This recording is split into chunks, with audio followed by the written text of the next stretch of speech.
కార్యక్రమానికి ప్రజల నుంచి వచ్చినటువంటి స్పందన ఒక ఉదాహరణ అన్నటువంటి విషయాన్ని కూడా ఈ సందర్భంగా తెలియజేస్తా ఉన్నాం. ఆద్యాంతం విశాఖపట్నం ఎయిర్పోర్ట్ నుంచి నర్సీపట్నంలో నిర్మాణం అవుతున్నటువంటి మెడికల్ కాలేజ్ వరకు దాదాపు 60 కిలోమీటర్ల మేర ఎక్కడికక్కడ ప్రజలు వచ్చి వారికి సంఘీభావాన్ని తెలియజేసి వారికి ఉన్నటువంటి స్థానిక సమస్యల్ని వారి దృష్టి తీసుకుని వచ్చి ఈ సమస్యల్ని మాకున్నటువంటి సమస్యల్ని మీరైతేనే పరిష్కరించగలరు అనేటువంటి ఆవేదన అనేక ప్రాంతాల్లో ప్రజలు ఇచ్చినటువంటి రిప్రజెంటేషన్స్ కానీ వారి సమస్యలు కానీ చెప్పుకున్నప్పుడు వారి మొహంలో కనబడింది. ఎయిర్పోర్ట్లో మొదలైన తర్వాత కాకానీ నగర్ దగ్గర విశాఖపట్నం స్టీల్ ప్లాంట్ కార్మిక సంఘాల సంబంధించినటువంటి నాయకులందరూ కూడా కలిశారు. ఆ పోరాట కమిటీ అంతా కూడా కలిసింది. మీరు ఎన్నికల్లో వారు చెప్పడం జరిగింది, మీరు ఎన్నికల్లో మీరు చెప్పినటువంటి మాట మేము వినలేదు, మీరు చెప్పినట్టుగానే జరిగింది, మీరు పొరపాటున కూటమికి ఓటేస్తే ఈ ప్లాంట్ ప్రైవేట్ పరం అయిపోతుంది అన్నటువంటి మీ పాటన పెడచెవిని పెట్టాం. ఈ పోరాటానికి మీ మద్దతు కావాలంటే జగన్మోహన్ రెడ్డి గారు చాలా క్లియర్గా కేటగారికల్గా చెప్పారు. నిన్న పత్రికా సమావేశంలో కూడా చెప్పారు. విశాఖపట్నం స్టీల్ ప్లాంట్ ప్రైవేటీకరణ విషయంలో దానికి వ్యతిరేకంగా మీరు ఏదైతే పోరాటం చేస్తా ఉన్నారో మా వైఎస్ఆర్ కాంగ్రెస్ పార్టీ మద్దతు మీకు ఎప్పుడూ ఉంటుంది అనేటువంటి విషయాన్ని నిన్న కార్మిక సంఘాల నాయకులతో జగన్మోహన్ రెడ్డి గారు చెప్పడం జరిగింది. ఈ స్టాండ్లో మాది ఎప్పుడూ మార్పు లేదు. అధికారంలో ఉన్నా ప్రతిపక్షంలో ఉన్నా ఏ స్థానంలో ఉన్నా స్టీల్ ప్లాంట్ ప్రైవేటీకరణకు వైఎస్ఆర్ కాంగ్రెస్ పార్టీ వ్యతిరేకం అనేటువంటి విషయాన్ని మరొకసారి మా పార్టీ అధ్యక్షులు నేను చెప్పడం జరిగింది. తర్వాత గోపాలపట్నం ప్రాంతాల్లో రోడ్డున పడిపోయినటువంటి స్ట్రీట్ హాకర్స్ ఎవరైతే ఉన్నారో ఆ విషయాలు కూడా వారి దృష్టి తీసుకొని వచ్చారు. వారికి జరిగినటువంటి అన్యాయాన్ని జగన్మోహన్ రెడ్డి గారు చెప్పుకునేటువంటి కార్యక్రమం జరిగింది. గతంలో పార్టీ అధ్యక్షుడిగా ఆ రోజు కేకే రాజు గారి నేతృత్వంలో జరిగినటువంటి పోరాటాల గురించి వారు ప్రస్తావించడం జరిగింది. ఆ పోరాటాన్ని ఆ సపోర్ట్ ని మా పార్టీ తరఫున మీకు ఎప్పుడు ఉంటుందన్నటువంటి ఒక నమ్మకాన్ని కూడా జగన్మోహన్ రెడ్డి గారు కల్పించడం జరిగింది. తర్వాత అనకాపల్లిలో Govada sugar factory, Chodavaram sugar ఫ్యాక్టరీకి సంబంధించినటువంటి రైతులు, అటు చోడవరం మాడుగుల నుంచి వచ్చినటువంటి రైతాంగం గడిచినటువంటి 10 మాసాలుగా 2025 సంవత్సరంలో ఏదైతే క్రషింగ్ కి చెరుకు తోలారో ఈ రోజు వరకు మాకు పేమెంట్లు ఇవ్వలేదు, ₹1 పేమెంట్ జరగలేదు.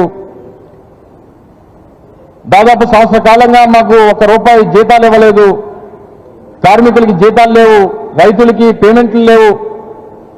ఈ సంవత్సరం క్రషింగ్ జరుగుతుందో లేదో అనేటువంటి ఒక క్లారిటీ లేదు. దాదాపు ₹35 కోట్ల పెండింగ్ బకాయిలు ఉన్నాయి చోడవరం షుగర్ ఫ్యాక్టరీ రైతులకి అనేటువంటి వారి బాధని నిన్న జగన్మోహన్ రెడ్డి గారు చెప్పుకోవడం జరిగింది. దాంతోపాటు 2019-24 జగన్మోహన్ రెడ్డి గారి హయాంలో ఇదే చోడవరం షుగర్ ఫ్యాక్టరీకి 5 సంవత్సరాల్లో ₹89 కోట్ల సాయం చేశారు. మీరు చేసినటువంటి సాయాన్ని ఎప్పటికీ మర్చిపోలేం. మీరు అధికారంలో రాకపోవడం మా దురదృష్టం అనేటువంటి బాధని ఆ ప్రాంతంలో ఉన్నటువంటి ఆ చోడవరం మాడుగులకు సంబంధించినటువంటి రైతాంగం అంతా కూడా వారు చెప్పడం జరిగింది. తప్పకుండా వారి సమస్య కూడా మా పార్టీ మద్దతు ఉంటుంది, మీకు తోడుగా ఉంటాం, మీ పోరాటానికి ముందుండి నడిపిస్తామనేటువంటి విషయాన్ని ప్రభుత్వం మీద ఒత్తిడి తీసుకొచ్చేటువంటి బాధ్యత కూడా తీసుకుంటామని చెప్పి జగన్మోహన్ రెడ్డి గారు చెప్పడం జరిగింది. తర్వాత అనకాపల్లి అచ్యుతాపురం రోడ్డుకు సంబంధించినటువంటి బాధితులు, తర్వాత కృష్ణంపాలెంలో ఉన్నటువంటి ఏపీఐసి నిర్వాసితులు ఎవరైతే ఉన్నారో వారికి జరుగుతున్నటువంటి అన్యాయాన్ని జగన్మోహన్ రెడ్డి గారికి చెప్పుకునేటువంటి కార్యక్రమం జరిగింది. తర్వాత తాళ్లపాలెం దాటిన తర్వాత బల్క్ డ్రగ్ పార్క్ సంబంధించినటువంటి రాజీపేట అక్కడ ఉన్నటువంటి గ్రామస్తులందరూ కూడా రావడం జరిగింది. గతంలో నష్టపోయాం, మా మత్స్య సంపద అంతా కూడా మాకు కాకుండా పోతా ఉంది, మీరు ఏదైతే మీ పార్టీ నుంచి మాకు ఇవ్వాల్సినటువంటి సహకారాన్ని ఇవ్వండి అనేటువంటిది బల్క్ డ్రగ్ పార్క్ సంబంధించినటువంటి ఆ ప్రాంతంలో రాజీపేటకు సంబంధించినటువంటి గ్రామస్తులందరూ కూడా వచ్చి కోరడం జరిగింది. నిన్న వారి విషయంలో కూడా నిన్న జగన్మోహన్ రెడ్డి గారు పత్రికా సమావేశంలో మాట్లాడారు. ప్రభుత్వం ఏదన్నా వారిని ఒప్పించి చేయాలి, లేదన్నా వాళ్ళని ఒప్పించకుండా ఏది చేసినా సరే ఒప్పుకోం. మేము బల్క్ డ్రగ్ పార్క్ నిర్వాసితులు ఎవరైతే ఉన్నారో, బల్క్ డ్రగ్ పార్క్ వల్ల బాధితులు ఎవరైతే ఉన్నారో వారికి వైఎస్ఆర్ కాంగ్రెస్ పార్టీ మద్దతుగా ఉంటుందనేటువంటి విషయాన్ని కూడా నిన్న జగన్మోహన్ రెడ్డి గారు చెప్పడం జరిగింది. ఇలా ఆద్యాంతం అనేక విషయాలు. వారి పర్యటన 11 గంటలకు 11:30కి ఇక్కడ ప్రారంభమైతే సాయంత్రం 5 గంటలకి, అంటే దాదాపు 60 కిలోమీటర్ల మేర వారు రోడ్డు మార్గాన్ని వెళ్తే దాదాపు 6:30 గంటలు పట్టింది, 5:30-6 గంటలు. ఎందుకు ఇంత పెద్ద ఎత్తున స్పందన వచ్చింది?